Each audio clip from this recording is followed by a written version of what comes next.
Esse vídeo contempla a vida do escritor cretense Nikos Kazantzakis, descrita num livro que o autor revisava quando morreu. Em estado latente durante anos, desde 1929, a obra é mencionada por ele com títulos diversos, ora diálogo, ora conversas, ora cartas, sempre convergentes para seu conterrâneo Domênicos Theotokopoulos, o célebre pintor consagrado como El Greco. Quanto ao título, Kazantzakis finalmente decidiu-se por anáfora, palavra grega para relato, relatório, informe, petição. O texto a seguir é composto exclusivamente por trechos do livro. Meu amigo poeta, que dificuldade, que extrema dificuldade é para a alma separar de seu corpo o mundo, de montanhas, mares, cidades, pessoas. A alma é um povo e todos estes seus tentáculos. A Itália ocupava minha alma ocupava a Itália. Éramos agora inseparáveis. Nenhuma outra força na Terra é tão imperialista quanto a alma humana. Ocupa e é ocupada por sua vez, mas sempre considerando seu império demasiadamente estreito. Sufocada, deseja conquistar o mundo para poder respirar livremente. Tal foi minha primeira viagem à Europa Ocidental. Via que meu mundo era mais rico e mais largo que a Grécia, e que beleza, sofrimento e força podem assumir outros semblantes além daqueles dados por Creta e pela Grécia. Assim foi como retornei à Grécia, ferido. Eu fervilhava de revolta intelectual e confusão espiritual, tudo ainda desordenado e indeciso em mim. Não sabia o que ia fazer com a minha vida. Antes de mais nada, queria encontrar uma resposta, minha resposta, para as eternas perguntas, e depois disso eu decidiria o que seria de mim. Se ter essas preocupações metafísicas na adolescência é uma doença, eu estava naquela época gravemente doente. Um dia a luz brilhou na escuridão. Tinha me retirado em refúgio solitário para quificiar numa pequena casa rodeada de pinheiros. Naquele dia em quificiar, encontrei um rapaz de minha idade a quem amei e respeitei sem interrupção. Uma das poucas pessoas que eram mais agradáveis presentes que ausentes. Era extremamente bem apessoado e o sabia. Era um grande poeta lírico e o sabia. Escrevera um longo e maravilhoso poema que eu lia e relia, encontrando um prazer insaciável na sua versificação, dicção, atmosfera poética e mágica harmonia. Esse poeta era da raça das águias. O ar era seu elemento, tinha asas. Via longe e indistintamente. Pensava em pinturas, figuras poéticas para ele. Eram argumentos lógicos e sólidos, mas possuía uma grande dignidade majestosa, um encanto e uma nobreza rara. Tornamo-nos amigos imediatos, de supetão. Eu era rude e taciturno, cheio de perguntas e lutas metafísicas. Não nascera um príncipe, lutava por me tornar um. Ele era animado, seguro de si, possuidor de carne nobre e de uma fé sem sofisticação, criadora da força de sua crença em sua imortalidade. Certamente que nascera príncipe, não precisava sofrer ou lutar para se tornar um. Estava convicto que era único e insubstituível. Estávamos passando um tempo numa casa de campo isolada entre pinheiros à beira-mar. Saíamos para longos passeios, líamos Dante, o Velho Testamento e Homero. Ele me recitava seus versos em voz de estrondo. Estes eram os primeiros dias de nosso conhecimento, o tempo de noivado. Destruíamos e reconstruíamos o mundo. Ambos sabíamos com certeza que a alma era onipotente, com a única diferença de que ele pensava na sua própria e eu na humanidade. Numa tarde, fomos dar uma caminhada pela praia, tirando nossos sapatos e meias, andamos ao longo da costa tomando ar.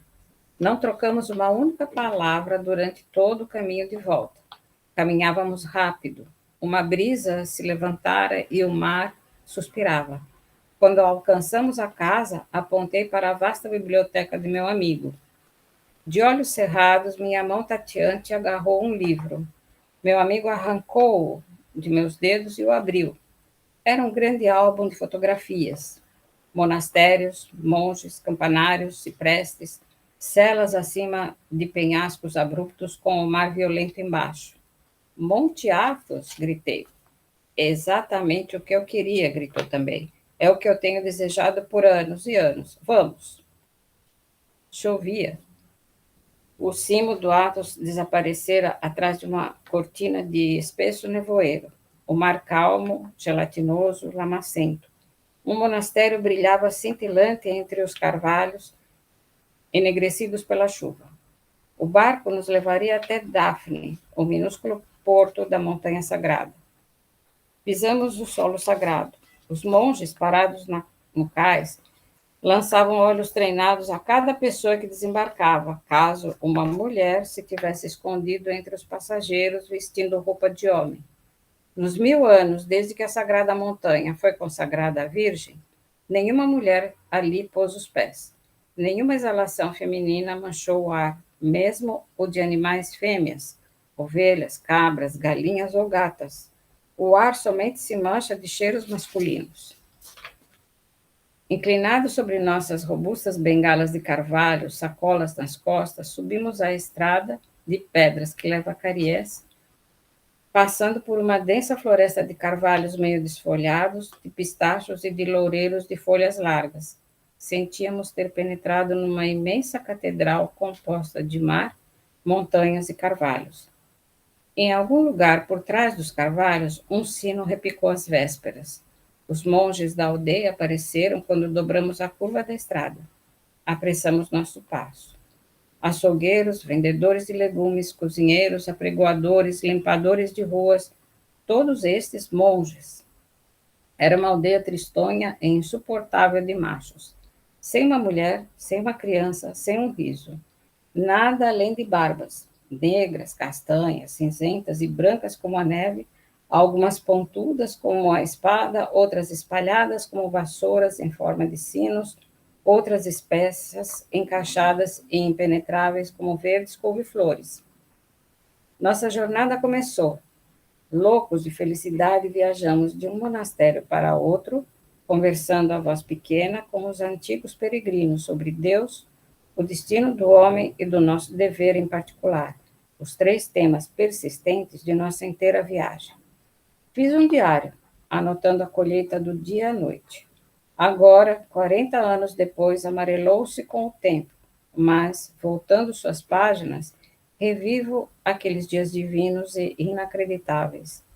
Cada palavra, mesmo a mais insignificante, traz alegrias e saudades de volta à vida no meu íntimo e também ansiedades da adolescência, os esquemas frenéticos que meu amigo e eu já fazíamos para salvar nossas almas, toda a insolência, nobreza e ingenuidade da juventude. Monastério de Iviron, 19 de novembro.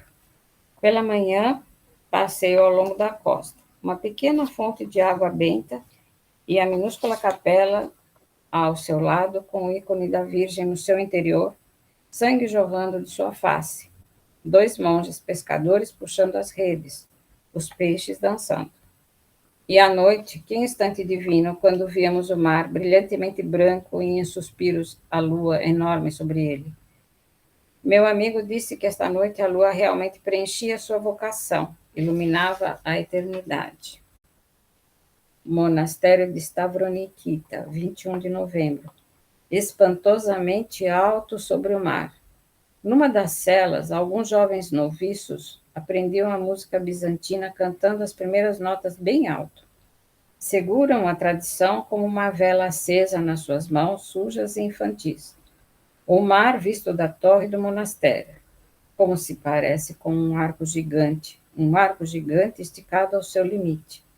Um pouco mais adiante, nesse mesmo monastério, a cabeça de Cristo com 12 anos, tão preciosamente cheia de compreensão e seriedade divina. Um outro ícone, o grande São Nicolas das Ostras.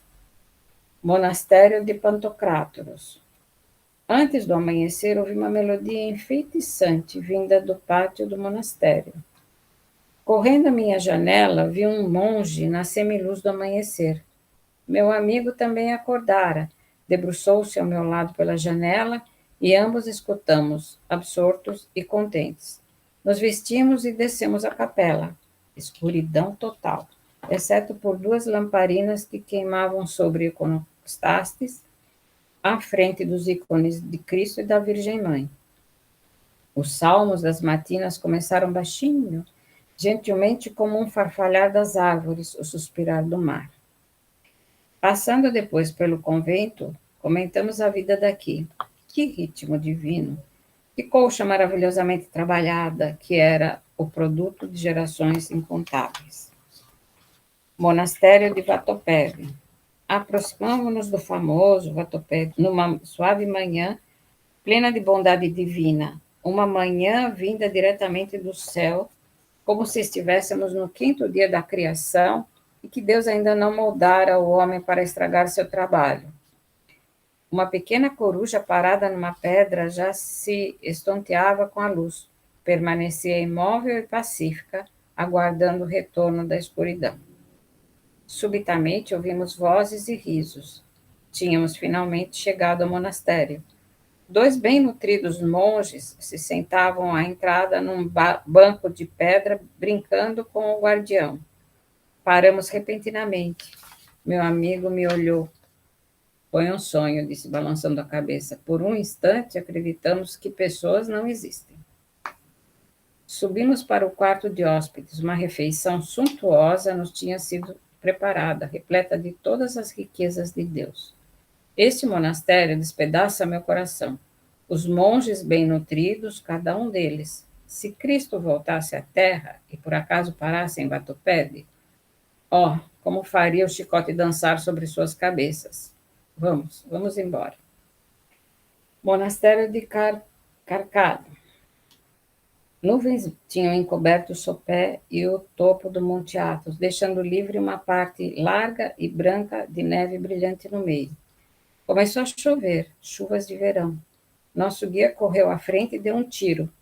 O som dos hinos dos monastérios chegou festivamente por trás dos pinheiros e o abade, segurando o alto cajado, apareceu à soleira para nos receber, acompanhado de seus delegados.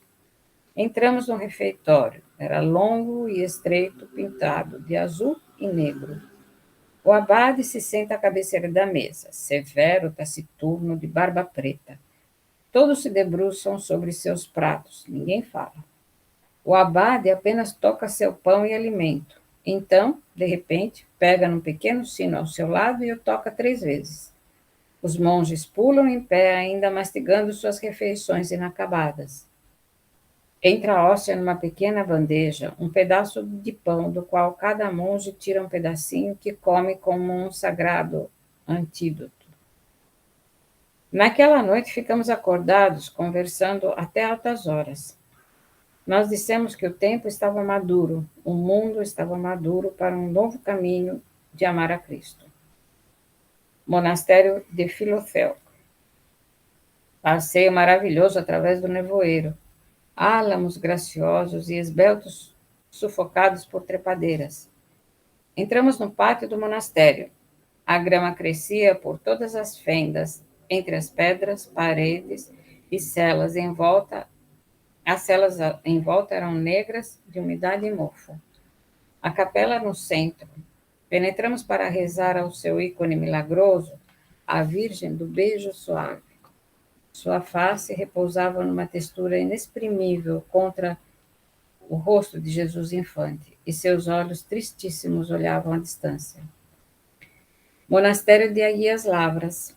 Partimos na primeira hora da manhã, ansiosos em conhecer o Grande Lavra, um monastério construído pelo trágico imperador Niceforos Focás, que desejou abandonar a coroa, ali se refugiando numa vida de ascetismo. Eu lembro mais profundamente, com maior gratidão, do perfume das nespereiras à entrada da biblioteca. Todo o meu corpo se regozijou ao inalar sua fragrância, que tanto amo. aquele aroma picante e doce, mais intoxicante do que vinho, mulheres ou todas as maravilhas do mundo. Na manhã seguinte, partimos antes do sol para o topo do Athos. Os pássaros ainda dormiam, o céu leitoso e absolutamente claro. A estrela da manhã brilhava longe no oriente como um serafim de 6 asas. Liderava nosso caminho o padre Lucas, um antigo contrabandista. De tempos em tempos parava para conversar conosco sobre os oceanos, festanças e lutas com os turcos.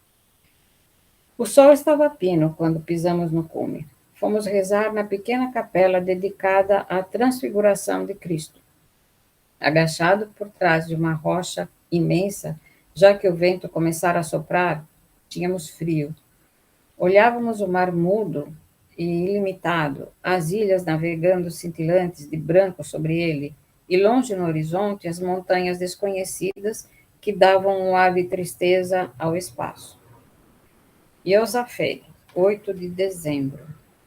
Passamos hoje dia consagrado ao meu nome no famoso estúdio de pintura de Iosafé. São 10 monges pintores. Cada semana, um se encarrega dos trabalhos caseiros, enquanto os outros pintam. Saindo desse estúdio para serem espalhados aos limites mais longínquos do mundo ortodoxo, estão os cristos bem penteados e bem nutridos, as maravilhosas e ricamente vestidas virgens, os santos felizes de bochechas rosadas sem qualquer santidade. Os monges são simples e bem apessoados, hospitaleiros e respeitáveis. Gostam da boa comida, do bom vinho e de gatos castrados. Monastério de São Paulo. Maravilhosa viagem de barco até o Monastério de São Paulo. Um mar de 1000 cores, pálido e verde, também como a madrepérola. Caranguejos de cascas vermelhas cor de sangue, cavernas escuras, pompas selvagens e, subitamente, largas extensões de areias brancas, praias cintilantes. Hoje meu amigo estava de bom humor.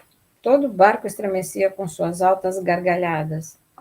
Eu estava sentindo tanto prazer que mal podia caber no barco. Assim, como num raio, chegamos ao porto de São Paulo e iniciamos a subida difícil e íngreme ao monastério. De pés cansados, subimos as escadas de pedra que levavam ao saguão, separado para a recepção de visitantes. Os delegados, 5 ou 6, grandes homens de mãos cruzadas sobre seus ventres, se sentavam à volta do abade. Ele estava entronado no centro, uma figura elegante, com uma barba encaracolada, rosto feminino, mãos brancas e uma vestimenta de seda negra. Estendeu sua mão de uma forma extremamente afetada para ser beijada. Depois indagou como ia o mundo e se tínhamos trazido jornais. Monastério de Dionísio. Partimos numa canoa cedo pela manhã e seguimos para Dionísio. Padre Benedict, nosso remador, nos disse que era o monastério mais severo da montanha sagrada. Não importava quão grande fosse a alegria, não se podia rir. Não importava quanto vinho se bebesse, nesse monastério não era permitido embriagar-se. E havia um loureiro que tinha plantado no pátio que, se olhasse com cuidado, podia enxergar um Cristo crucificado em cada folha. No instante que pisamos no pátio, estacamos com o terror. Sentimos que estávamos numa prisão escura e úmida para condenados à prisão perpétua. As colunas da periferia eram curtas e negras, seus arcos pintados de laranja escuro. Cada centímetro de parede estava pintado com quadros selvagens do Apocalipse. Diabos, fogueiras do inferno, prostitutas, com 2 rios de sangue jorrando de seus seios, pavorosos dragões de chifres, todo o desejo sádico da igreja em intimidar os homens e levá-los assim aos céus, não por amor, mas por medo. Não há amor aqui, insistiu meu amigo. Vamos embora. Nossa peregrinação finalmente chegara ao seu término. À medida que folheio as páginas do meu diário, fica claro de que nada morreu. Tudo estava apenas adormecido em mim. Veja como tudo se despertou agora, como tudo se levanta das páginas usadas quase indecifráveis para se tornar uma vez mais monastérios, pinturas e mar. E meu amigo, ele também se alça do solo, como era então, belo, na flor da sua juventude, com seu riso homérico, seus olhos de águia azuis, seu peito repleto de poemas. Ele deu aos homens mais do que podiam receber, e morreu triste e esquecido, com nada nas mãos a não ser um sorriso amargo de uma alma orgulhosa e ferida. Um meteoro, ele conquistou por um instante a escuridão e depois se extinguiu. Assim morreremos todos, assim também morrerá a terra.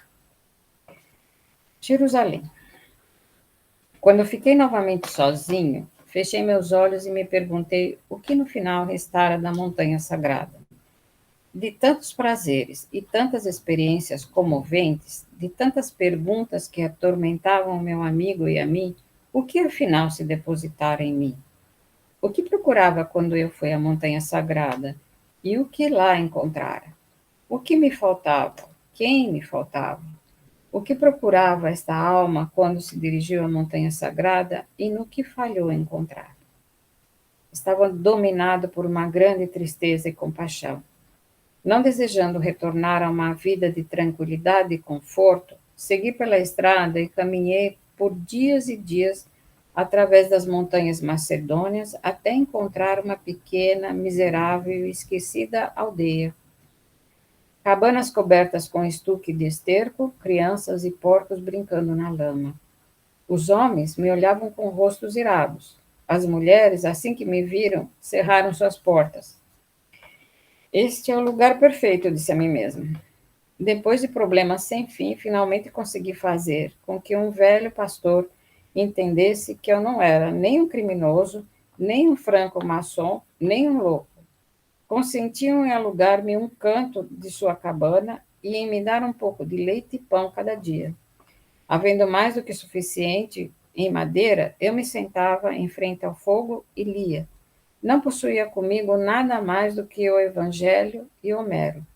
Por vezes lia as páginas de amor e humildade de Cristo, por outras, os versos imortais do patriarca dos gregos. Havia neve lá fora. Costumava espiar pela minúscula janela e ver os flocos caírem, cobrindo a feiura da aldeia. Cada manhã passavam os bandos de carneiros acordando-me com seus sinos. Pulava da cama e escalava as trilhas cobertas de neve com eles, trocando algumas palavras com o pastor sobre temas como a pobreza, o frio, os carneiros que morriam. Nunca, nenhuma vez ouvi de um pastor coisas agradáveis. Sempre a pobreza, o frio e os carneiros que morriam. A quaresma começara e a Páscoa se aproximava. Comecei a passear pelos campos. As neves do Olimpo cintilavam aos raios do sol, enquanto embaixo os campos brilhavam em verde vivo e as andorinhas voltando fiavam no ar a primavera. Caminhando pelos campos florescentes, uma suave vertigem transformava o tempo e o espaço ao meu redor. Parecia estar caminhando na Palestina em vez da Grécia. Para lá devo ir, disse-me, para ver e tocar o corpo quente da Palestina, para respirar o ar, pisar o solo, tocar as pedras que Cristo respirou, pisou, tocou. Talvez lá, na Palestina, encontrarei o que procurei em vão na Montanha Sagrada. Como se com medo de que o velho avô me ouvisse, abri a porta com cuidado, como um ladrão, e tomei a estrada para o porto, para singrar o mar. Nunca esquecerei aquela tarde do embarque, a ternura, a doçura, a compaixão que nela existia. Deixávamos agora o mar Egeu e nos aproximávamos do Oriente Médio. África estava invisível à nossa direita e Chipre se mostrava no horizonte à nossa esquerda. O mar fogoso faiscava. 2 borboletas sobrevoavam Cordame. Um pequenino e faminto pássaro lançando-se comeu uma delas. Na manhã seguinte, começamos a entrever a terra prometida. De início, uma linha distante no horizonte, invisível no nevoeiro leitoso. Depois, as montanhas baixas da Judéia, no começo cinzas, depois de um pálido azul, e finalmente desaparecendo, afogadas na poderosa luz do dia. A areia, pomares fantásticos, mulheres morenas e oleosas, peras maduras, tamareiras. Subitamente, cada coração pulsa violentamente. Brancos gelados, vozes ferozes e guturais. As sombras de todos os profetas assassinados se ergueram do solo. As pedras criaram vida e gritaram inteiramente cobertas de sangue. Jerusalém.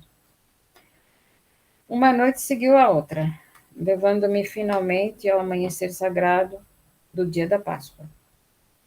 O templo da ressurreição zunia como uma imensa colmeia. Cheirava a cera de abelha e suor humano. Por toda parte o fedor agudo de cera e óleo rançoso. Onda após onda, os peregrinos chegavam, transbordando o templo de gente. Abissínios e beduínos, negros de barretes turcos, gelabs multicoloridos e olhos reumáticos e inflamados. Todas as raças da humanidade, gritando, rindo, suspirando. Subitamente, a multidão silenciou. O patriarca chegara, inteiramente vestido de ouro.